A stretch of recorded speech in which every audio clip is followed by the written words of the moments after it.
Shabbos Parshas Teitzei, and the second week of Elul. Next Shabbos is something very unique. We're going to have first Chaim.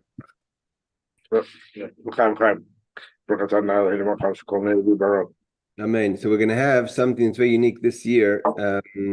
We don't get it all the time, and that is the ability to have the holiday of Chai Elul next Shabbos falls out on Shabbos, and Parshas Kisavai. So when Elul falls out on Parshas Kisavai and Shabbos, it's very unique, something special for Chassidim. There's a lot of we'll talk about next week, a lot of stories connected to Shabbos Chai Elul, and a lot of Torahs that are connected to Shabbos Chai Elul. But this week's Parsha is Teitzei, so it's the second week of the month of Elul. And there's some amazing ideas. The beginning of the parsha starts off with really the end of last week's parsha starts off with that about the person when the Jewish people go out to war.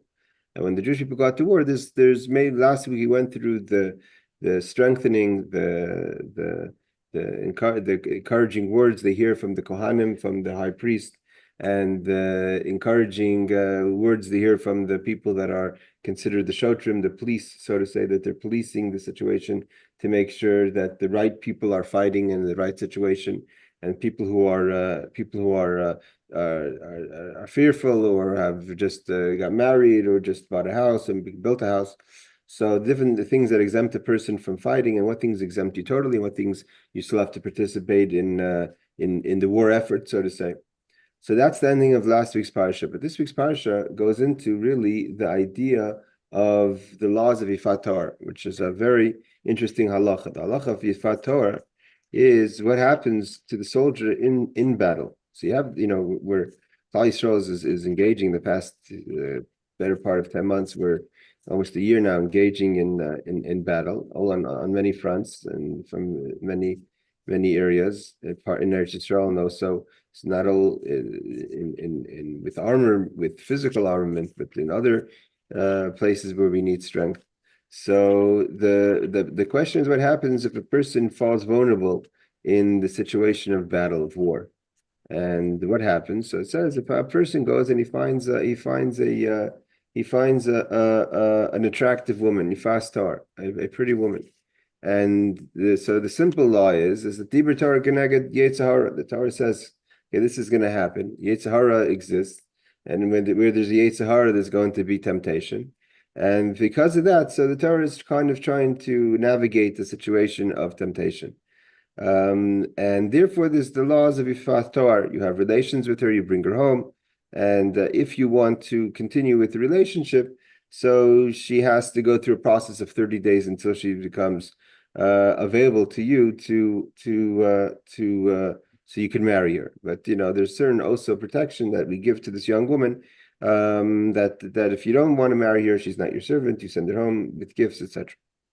So in the deeper parts of Torah, we talk about this idea that's not just an idea of Yifas Torah, is not just an idea of a story of temptation, which it could be on a simple level, but it's also the Orach Chaim HaKadosh, the Holy Orach Chaim, talks about that the soldiers were on such a high level when they went out to battle, and they were mamish going out and fighting a war of Mechamas Hashem, a battle of Hashem. So why would we assume that they would be in such a vulnerability? So of course you could say the Torah is being practical, that it could happen. Even the most the most special, the most righteous soldier could fall to temptation. No one's beyond temptation. No one's beyond struggle. But that said, the Orach Chaim says there has to still be something deeper. And the Orach Chaim says that there's what we were talking about, Joel, you and I, before, about the souls. There's an intuition and an attraction a holiness has to each other. And there in general, the difference in the world of Esav and the world of Yaakov is a world of inclusive, of hiskalulus, it's called, inclusiveness, where the midos are able to be together with each other, chesed and gvura, although their personalities kindness and severity, their personalities are not necessarily the same, and they're even opposites. But Oisei Shalom B'Mroimav, God makes peace between Chesed and Gvura, between the angel Gabriel and the angel Michael, because in holiness, the definition of holiness is that you get along. And even if your personality is different, and even if your way of doing things is different, to the extreme of Chesed and Gvura, Chesed is all about abundance of giving, and Gvura is all about limitations. But if it's in a world of holiness, there's respect, and there's also a way to coexist. But in the world of Esav, is the world of Tov, chaos. It says that there was the breaking of the vessels. Why is there the breaking of the vessels? Because in the world of Tov, there's each midah says it's me. My way is the only way. It's my way, the highway. And it's the way I see things in the world is the way it has to be. So when you see something that's opposite of you. So immediately you go out to fight it, and you go against it, and it's negative, and you have a million reasons to go against it, to fight it, because it's only about me. And what happens at the end with something where the person has no inclusiveness and no flexibility and no balance? So there was the breaking of the vessels in the world of chaos, in the world of Esav. There's no structure, because you can't have a world with only one way of doing things. And so the soul goes out to battle, and when the soul goes out to battle, the soul feels attractive to something holy, wants to have relationships with something else that's holy. And therefore the Orach Chaim HaKadosh says that when a person goes out to battle, and all of a sudden in the moment of battle, he feels this pull, this attraction to this woman. So the Orach Chaim says it's coming that, of course, you have to examine it. We're not talking about we have to know the person shouldn't try to fool themselves. But in the case of what the Orach Chaim is explaining is that there's an attraction between the souls, and he says there must be something holy within this girl, within this young woman, and it could be their holiness is the holiness of the two souls need to be together, because holiness wants to be together, and therefore there's an attractiveness between the two souls, and therefore there ends up being a relationship, and the question works out, how does that relationship finish? If it's just kind of a one-time attraction where you elevate the soul and the holiness leaves that woman, or does the holiness transform that woman? That's the Orach Chaim HaKadosh on the story on the Parsha of the Torah of Yifas Torah. In Chassidus, it explains that the idea of Yifas Torah and the idea of the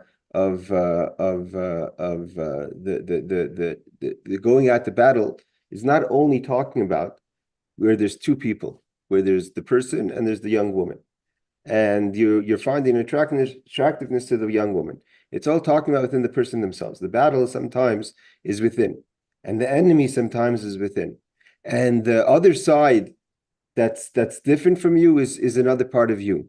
And we know that, like the Alter Rebbe talks in Tanya, every Jew has the animal side of them and the holy side, the godly side of them.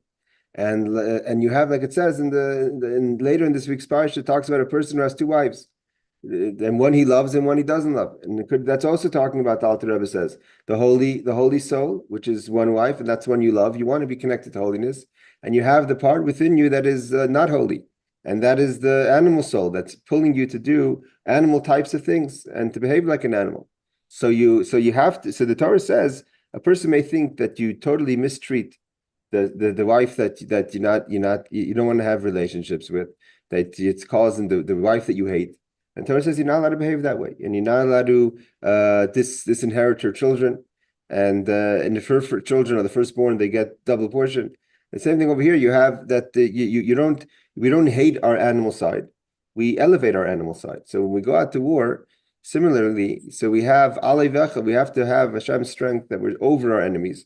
But we have the enemy from within, and the what happens is that in order to be able to overcome the temptations and to transform ourselves, there's two stages. There's the stage of where we do hiskafia, where we exercise restraint, and therefore we are Eishes Yifas Torah. It's the wife of something beautiful. We have a concept of a wife of something beautiful, and then you have Yifas Torah, something beautiful. Yifas Torah is when we could find in our personality itself the parts of ourself that are challenging, the parts of ourself that are possibly difficult, that we actually are able to transform that into something holy itself. And to make that, it means we're revealing the essence of the soul to such an extent that it makes the entirety of our being to something holy. Then you have Eishes Sifas Torah is the wife of something beautiful, a wife of beauty, and that is when we're not able to transform our character, which means we struggle with challenges, maybe with jealousy and other character traits or other temptations, and we have to know that we could control that. You go out to battle and you take away the things that fall captive to the negativity. So really, the beginning of this week's parsha starts off with something which is very much connected to Elul, right? We go out to the month of Elul, is we're out in the world of battle. We're out battling the world, and we're making a cheshbon nefesh. We're making an evaluation of how we did in the battles of life, and we have to ask ourselves, what are we dealing with, and how are we doing with the enemy, and how we're not eliminating the negative parts, but actually how are we finding ways to elevate it and use the strength of the animal soul to serve Hashem. And comes Elul, we have this power to actually find what's called the Nekudas Halev, the essence of the heart, the real essence of who we are. We could reveal the essence of the soul. Like Joe, we were talking about before, that the essence of the soul is holy, and the essence of the soul is connected. The essence of the soul loves God and loves holiness. It gets concealed in the battle of life. But if we're able to reveal that, so then we have Yefas Torah. Then we realize that like it says, Jacob saw Rachel. She was a beautiful woman, something beautiful, because the soul is beautiful, and in all its parts, in all its character. It means it's not what we trade in. We say we want something different. In this woman that you went out into battle, you found beauty. You found beauty in something in the difficulties of life, in your character, in the things that sometimes you may not have been so proud of yourself in your who you are. Actually, finding in those same character traits beauty when you find the holiness within that. So there's a lot. This is, I think, one of the parshas that has one of the most mitzvahs.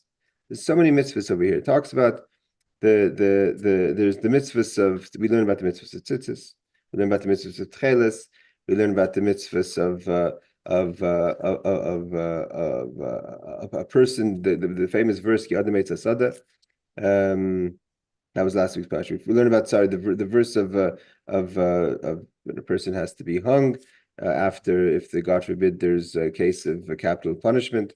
We learned the famous idea of Shluch HaKan, this famous mitzvah of sending away the offspring, sending away the mother from the offspring when you find a bird nest, and the Chassidus has a beautiful idea. Explains that the mother is logic, is Bina's understanding, and the children are the midos, are the emotions, and we have to. It's an amazing idea like this. So it says, if you come kikare, the pasuk says that if you come across a chicken's nest and you see it says the mother bird is flying over the young chicks, so, or the eggs. So you can't take the mother. You can't take the mother from the children. So it says while you can't take the children while the mother's there. So you have to say send away the mother, and then the children, the young chicks or the young eggs you could take, and this will be a bracha for arichas yom, for long life. So the Chassidus Alter Rebbe, I think, explains that shalach means that the mother is Bina's understanding, and a lot of times what happens is that when we start our avodas Hashem, our service of Hashem, in our working with our Teitzei when we go out and fight the battle of life, and when we go and we're dealing with the inner struggle of ourselves, and we're finding we find the Yefas Torah, we find the beautiful woman, and we develop within that emotions that we should have midas, feelings towards Hashem in a healthy way, and we're using all our strength, all our qualities in a way that's emotionally healthy spiritually. So the problem is that our life becomes very dependent on our logic, right? This is what I have to do to be a good Jew. This is what I have to do to make Hashem happy. This is what I have to do to find my purpose in life. So you're very much connected to the Bina, to the understanding, and that's hovering over the nest. You're not the logic. You're not letting, once you developed your emotions, you're not letting your feelings for Hashem to have its own life, and your mind becomes very controlling of your avodas Hashem. And therefore it says, Shalach shalach hasem, send away bina, send away understanding. You've used the understanding to create your emotions, but sometimes you have to be able to actually experience the emotions on their own. And that's the emotions of chesed, of ava, loving Hashem, of gvur, fearing Hashem, that they should become let the children develop themselves, let them show their own character, and don't be so dependent on a logical relationship with Hashem. That's another interesting idea that we have in this week's Parsha. There's also a law in this week's Parsha that talks about we're learning in the month of Elul. The month of Elul is all about Melech Masada. We talked many times that the king is in the field, and when the king is in the field, so the field is a place that the Hashem is not just that he's casual, and therefore, like we've talked about, Hashem is accessible, and everyone has to go out to the field and meet Hashem and ask for brachas and for yeshuas and for strength to be able to do our avodah in Elul. And we have the 13 attributes of mercy, but specifically the idea of the field is in the place of battle. The battle is in the field, a place of where things are, there's temptation, there's hard situations. So the Torah goes into another situation of the field. Now what happens if a young woman is taken advantage of in the field?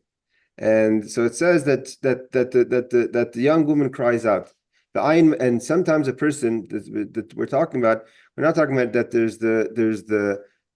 a person is this, the young woman sometimes referring to the soul, to the person, to the Jewish person, to the Jewish soul that goes out to the field and in the battle of life falls victim to what's happening in the world and feels like there's no hope to be able to serve Hashem. There's no hope to get out of the difficulties of life. So it says she cries out, Ve'ein Moshiach, there's no one there to help her. So Chassidus says Ve'ein doesn't mean that there's no one else, that there's no one to help her, but Va'ayin, there's the nothingness. The essence of God is there. The king in the field is there. That even if a person is in a situation where they feel lost in the field, they have to know that there's the ayin, the essence of Hashem. Like it says, we say in Hashem, in the Dav Hashem Ayri, we say every day in Elul, we say the idea that Avi v'imi azavani, even if your father and your mother have left you, even if the rules of life, my father and my mother means chachman bina, even if the Torah says there's no hope for you. But Vashem Yasfeini, God gathers me in. The ayin is Mashiach. There's something there. Even if you call out, all you have to do is call out to Hashem. And there's no situation that there's no solution, there's no help. We're going just quickly through some ideas of this week's Parsha and then try to tie it all together go back to Elul. We have also just a famous story. We have it says there's a pasuk over there talking about different people that could enter the company of marriage. So it says, a Petzuadaka is a person who has a physical damage in their body. So a certain person that's certain essential parts of their body that are damaged could cause a reason maybe that he should not be able to initially get married, or at least a woman that could have children. So the word is Petzuadaka with a hey. The Alter Rebbe said that the Petzuadaka has to be written with an aleph. This is just an idea because the story told in this week's Hayom Yom, and it says that in Chabad we write the word Daka, Dalid Kaf Hey, we write it Dalif Kaf Aleph. And so in the previous Lubavitcher Rebbe was traveling with his father through Europe. They lived in Russia, but he was traveling through Europe.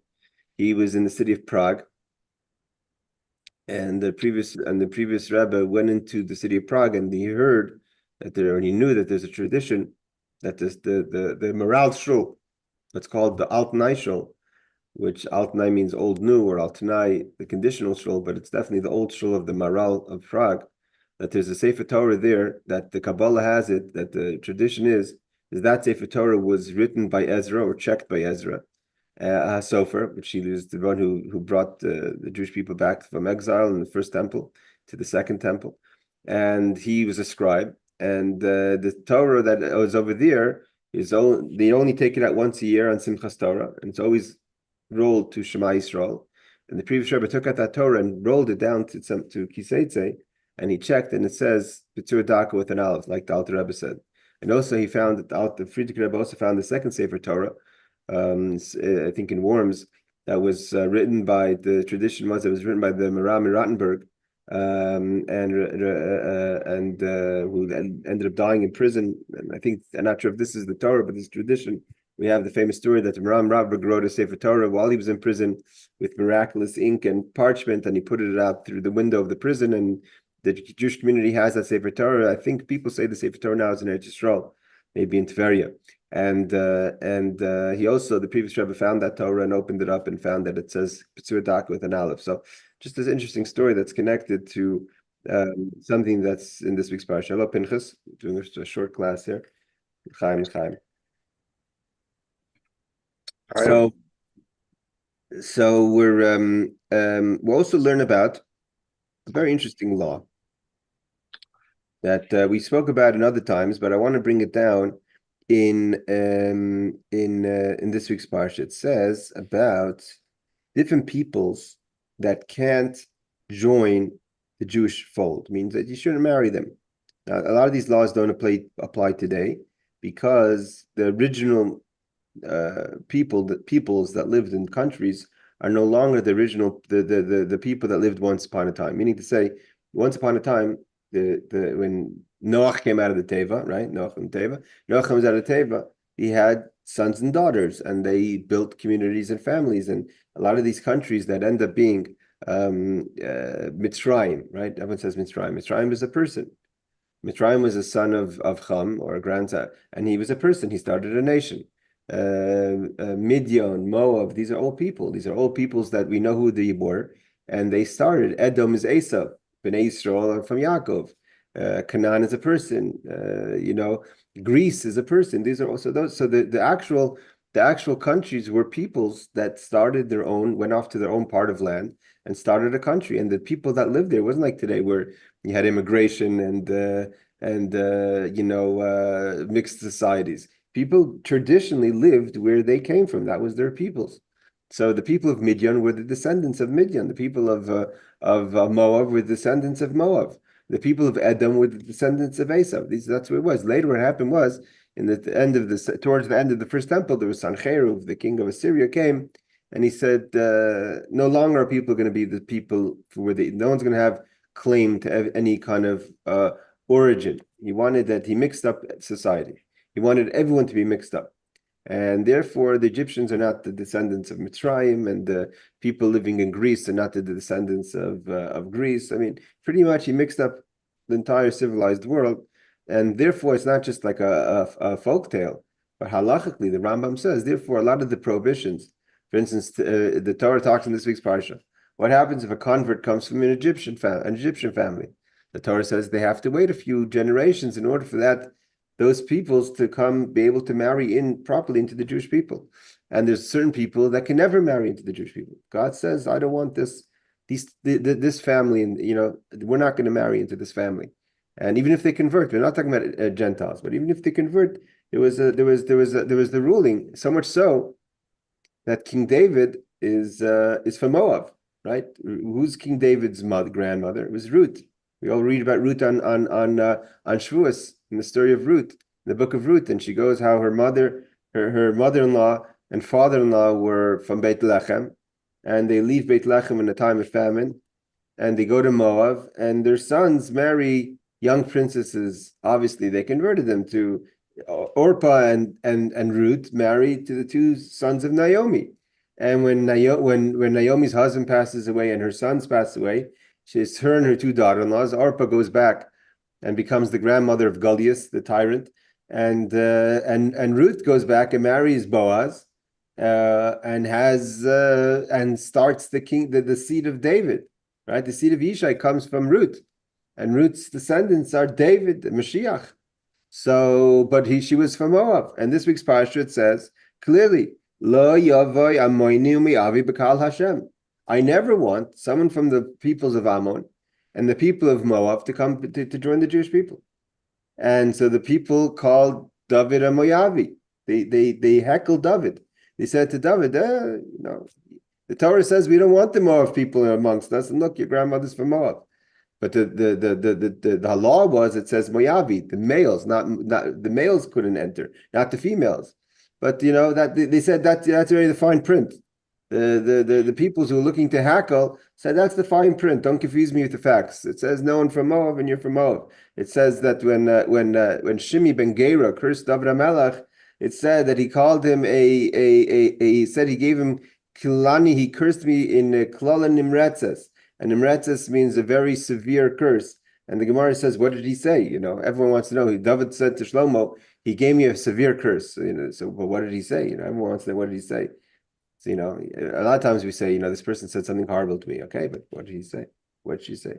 So the Gemara learns that Nimretzes is that in each letter of the word tells us what he said. He said Nimretzes, the nun is, he said, you are a Nimretzes. He said the mem was a Mayavi, and he was a Tzoirer, and he was a Roitzeach, and he was a Teyeva, an abomination. But one of the things they called him was a Moavi, that he was from Moab. The root is from Moab. The root is from Moab. Today, the Rambam says it's not applicable because, like I said, Sancheiriv mixed the Jewish people up, so the Egyptians are not the Egyptians. Once upon a time, they were. And therefore, David was heckled because his grandmother was from Moab. But the Torah says a Moavi, a male Moab. And the Torah says why? This is what I wanted to get to. The Torah says an amazing thing. Why can't the people of Ammon and Moab, who's Ammon and Moab? Who are these people? Where do they show up? Why do we have, why does God take issue with them? So the fact is, they're mishpacha. Someone who's not family, usually there's no issues there. But Ammon and Moab are mishpacha. What does it mean, mishpacha? They're Lot's daughters, children, right? Lot had relations with his daughters in the cave. We learned about that in Parshas Vayera. And each one of the daughters have sons. One is Ammon and one is Moab, right? The older daughter named her son to say, Moav, this is from my father, Me'av, that this child's my father. So they're the Jewish people's relatives, right? We are the descendants of Avram, and Avram is a cousin, a nephew of Lot. So it's our mishpacha, and God says that I don't want Ammon and Moav to come part of the Jewish people. Now, the Gemara thing in Sanhedrin tells us like this: what happened? What are the people? Why do we have such an issue with Ammon and Moav? So the Torah doesn't leave it open for imagination. The Torah says, "Al devar shalaykidmu eschem belechem v'mayim b'derech." Because when you went there to Israel, you were hungry, you were thirsty, you were tired. No one was your friend, and the Jewish people just wanted to get there to Israel. And Ammon and Moab said, "No, you're not passing through us," and they weren't hospitable. They didn't come out like kidmu. They didn't initiate and come out to offer you bread and water. And God said, you know what? That's and they rented Bilam to go curse you. We don't want to do with it. We don't like these people. I don't like the way they behaved. They weren't hospitable. They weren't generous. They weren't gracious. And we don't. You're not going to be part of us. And the Gemara says an amazing thing. From this we learn an amazing thing, that it says that Ammon and Moab, that Lot, Avram sent away Lot. And it says that Hashem only came to speak to Avram. God only came to speak to Avram after he sent away Lot.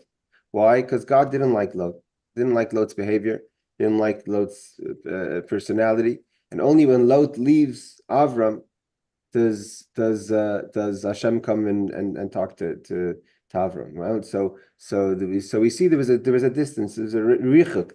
There was a distance between. Already in times of Avram, between Avram's family and Lot's family. So it says, God lo. So the Gemara teaches us an amazing thing. So the God doesn't say that he doesn't like Ammon and Moab because of the disagreement or the family feud or whatever it was, the uncomfortableness between Avram and Lot back in the day. No, that's the fact that they were rechaikim, that they weren't necessarily close relatives, that they had a kind of a distance, that's far. But had they been hospitable, had they fed food, had they given water to the Jewish people, the Gemara teaches us that Godla, that Legima, someone who gives food to someone, that Mekarvis Rechaikim, that even light, that had they been nice and gracious and hospitable, God would have forgiven whatever the past would have been the past. It would have been Mekarvis Rechaikim. It would have. So we see from here, the Rebbe talks about this many times. Amazing idea that you have sometimes a person tries to think. Where could you be engaging with others? Where could you be? What's your power to connect? So you could teach someone. You could do other things. The Gemara says, God lagima. Just be a person you serve cholent, you serve fish. You know that when everyone knows that when they come into your shul, there's a nice kiddush. I'm not talking about there's a nice dvar Torah. The dvar Torah is also nice, but they know that there's going to be a piece of food. No one's going to go away hungry. And God the shmekareves is rechaykim. And we see that it doesn't say the Torah doesn't say because Ammon and Moab didn't have a shear, or that Ammon and Moab didn't open up a base medrash for them. It does. The Torah says one thing: Al devar le'kidmu eschem belechem mayim, because they didn't come and offer you bread and water. And that's why the Gemara says God legimash mekareves zerchaykim. The Gemara over there says that the story. I think we spoke about this before, but the Gemara says the story that there was a there's called Pesel Micha in the time of the Jews leaving Egypt. So in the early years when Moshe Rabbeinu at some point was making his observations of the struggle the Jewish people had in Egypt, that the Egyptians were murdering children, right? Murdering Jewish children isn't a new thing. So the Egyptians were murdering Jewish children, and they were actually, one of the disgusting things they were doing is they were actually putting the children into the be part of the building and part of the wall. They're putting in infants into the wall, alive, not alive on it. Moshe Rabbeinu sees this and he says to God, "What's going on? This is crazy. It's a young child is put into the wall as if it's a brick." So God says, "If you want to take him out, take him out." So Moshe took him out, and he grew up. He ended up being Micha. Who was Micha? Micha was a person who ended up hanging around Moshe. Moshe went in to get Yosef, a tzaddik. He threw in a piece of earthenware that said Alei Shar, and had Hashem's name on it, and it was a powerful piece of earthenware that Moshe threw into the water to, so to say, awaken the bones of Yosef, that Yosef should rise out of the Nile, because they didn't know where his coffin was. But Micha stood around there, and he took that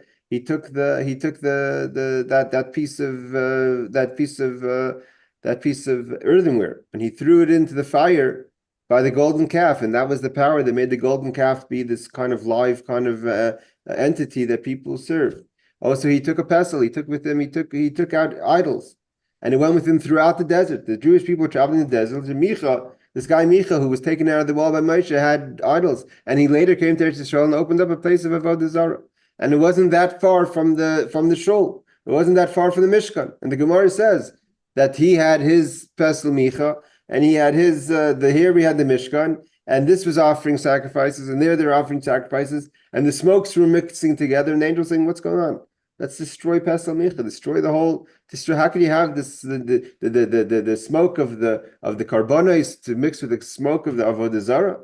Let's destroy the house of Micha." And God said, "No. You know why? Because one thing Micha had: anyone who came to that place was served a hot meal." And as horrible as it was, and as avodah zarah as well, as God said at the end of the day, is He serves my people, He feeds my people, and that overrides. God said, "Therefore, I'm not destroying his temple of idol worship." And same thing over here. In the same conversation, the Gemara says about Moab and Ammon. Only because they because they didn't feed you. Had they fed you, God would have forgiven, even though He didn't like Lot. And He wouldn't even talk to Avram as long as Lot lived around Avram. But had they showed that they were nice people, hospitable people, caring people, then that would have override the system. So that's an amazing thing to learn, that, sometimes you think, what could I give someone? What could I, can I teach someone something? Could I, if someone's going to come to my shul, to my home, is he going to get the best, or she's going to get the best of our Torah? So the Hashem says, that's all nice, that's important, of course, and no one's putting that small.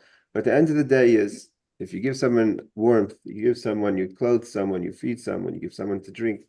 So that is Makarav, that's the most strong, most powerful thing you could do. And the Torah continues with different laws that we learned about in this week's Parsha, about marriage, divorce. The Rabbi has a whole talk about that. The idea of divorce, of course, we don't wish it on anyone, but when it happens, it happens. There's machlokes, there's a disagreement between Besham, Beisul, and Rabbi Kiva. When is divorce permissible? When is it okay? And the Rebbe applies it to the ideas of our avodas Hashem. That a person sometimes as a person has to know when to say, this is the end of this journey. But if you don't find, you mamish don't find, this is your purpose in life, this is your calling in life. Sometimes, and you do proper, avodas, proper evaluation, proper chipus, proper examination. But if that really comes to the conclusion that your avodah is something else, so maybe it's time for you to move on. And so you have to actually ask yourself sometimes, not to stubbornly stay with something, that there is a concept where maybe it's time to pick a new avenue in life. And I'm not going to get into the details of the talk, but the idea basically, if you look at, we can tie everything up and finish the class soon. That the idea is that one of the messages we see in this week's Parsha is the avoda. How do you find your avodas Hashem? What should be the thing you're doing? We talked about the battle, the beginning of this week's Parsha, the idea of the battle within, the finding the Yefas Torah, finding the beautiful you in life, finding your inner beauty, the Yefas Torah. Is it the Yefas Torah or the Eishes Yefas Torah, the two levels that the Alter Rebbe talks about, where you work on your midos, or you transform your midos, where you actually find the inner beauty, you reveal the Nekudas Alev, the essence of your soul is revealed within you. And that transforms you. So that's avoda. We learned about the young woman out in the field, that when she feels that ayin me'shiela, there's no one there to help her. Ein me'shiela, that there's no one there to help you. It's really ayin me'shiela, that the king is in the field. Anyone could approach the king. And there's no situation that you're lost. Like King David says, even if you say, my father and my mother have left me, logic has left me, Torah has said it's not, you're not part of society, Hashem yasfeni, but the 13 attributes of mercy will still gather me in. Even if the Torah says you're a sinner. We're in the month of El, Hashem yasfeni, the 13 attributes override the system. Shuva overrides the system. And we learned about a person may think, what can you do? Just be loving and feeding someone. There's nothing more powerful to bring someone who's rachik, a person who's distant, to be a karev, close, is just to make the person feel comfortable in your home, give them something, be an open home, let your shul be a shul that people know that I could get something, that not just as a nice chazan or a nice dvar Torah, but I have actually, the food is good there, and I'm going to come out, I walk in hungry, I'm going to walk out full. Kalva savua, right? And then we learn about the idea of knowing your avoda. That in the month of El, when we do the evaluation, we have to know our avoda, know what our avoda is, and sometimes it's okay to know that it's time to make a change. So I want to wish everyone, we're in the month of El. This is a month of work. The avoda is the work is, and has to be with simcha, and has to be with tshuva. And we have to know that no matter what the conclusion of your evaluation is, that Vashem Asfeni, the 13 attributes, Melech Basada, and no matter what's going on, it's not Ein Moishi Allah, there's not no help, there's not no one to help you. There's Ayin, the essence of God is there. And may Hashem bench us all to have a successful month of Elul, and we should be able to walk into Rosh Hashanah with all the brachas and all the clarity as the best of our ability, with everyone, in a way of simcha, in a way of Yeshuas, and a great Yeshua for everyone. And it says V'shavisa Shivyai, that all captives should be released.